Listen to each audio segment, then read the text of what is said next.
Middle east ऐतिहासिक रूप से अपने सबसे खराब दौर से गुजर रहा है। इजराइल और हमास युद्ध की वजह से इस पूरे इलाके पर एक बड़े युद्ध का खतरा मंडरा रहा है।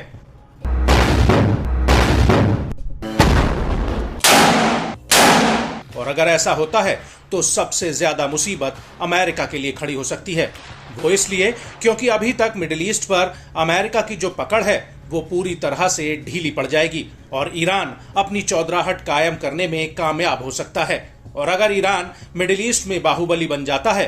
तो सीधे सीधे रूस की बादशाहत इस इलाके पर कायम हो सकती है।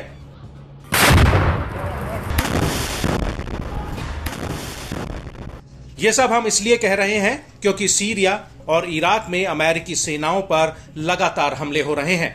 और अब इसी कड़ी में इराक के अल असद एयरबेस पर अमेरिकी फौज पर एक बड़ा अटैक हुआ है और इस हमले में कम से कम 5 अमेरिकी सैनिक घायल हो गए हैं। न्यूज एजेंसी रॉयटर्स का कहना है कि एयरबेस पर कम से कम 2 कत्यूशा रॉकेट फायर किए गए थे जो सीधे अमेरिकी सैन्य अड्डे पर जा गिरे और इनकी चपेट में अमेरिकी सैनिक आ गए। अमेरिकी अधिकारियों ने नाम न जाहिर करने की शर्त पर न्यूज एजेंसी रॉयटर्स को बताया कि इनमें से एक सैनिक गंभीर रूप से घायल हुआ है और अब इस पूरे मामले की जांच की जा रही है। आपको बता दें कि जिन रॉकेट से इस एयरबेस पर हमला हुआ है उनका इस्तेमाल लेबनान का हिजबुल्लाह कर रहा है और ये सोवियत संघ के जमाने के बनाए हुए रॉकेट्स हैं जिनका इस्तेमाल दूसरे विश्व युद्ध के दौरान शुरू हुआ था।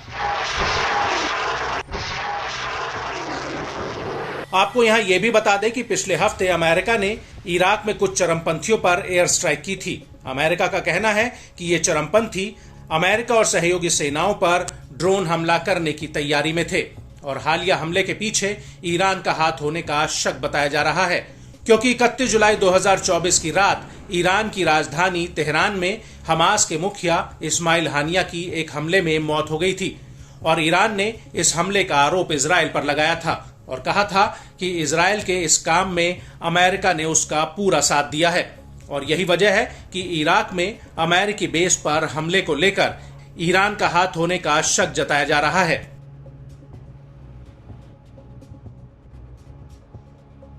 हालांकि ये पहली बार नहीं है जब इस बेस पर हमला हुआ हो। इससे पहले जनवरी 2024 में भी यहां पर एक हमला हुआ था जिसमें 2 अमेरिकी सैनिक घायल हो गए थे।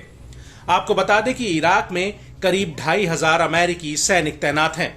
और इराकी सुरक्षा बलों से ईरान समर्थित मिलिशिया की सांठगांठ है और इसलिए इराक चाहता है कि अमेरिका की अगुवाई वाली सहयोगी गठबंधन की सेनाएं सितंबर 2025 तक इराक से निकल जाएं, जिससे सितंबर 2025 में आधिकारिक रूप से इराक और अमेरिका के बीच ये गठबंधन खत्म हो जाए। हालांकि ऐसी कई रिपोर्ट्स भी हैं जिसमें कहा गया है कि नए सलाहकार पद पर कुछ अमेरिकी सैनिक इराक में ही बने रहेंगे।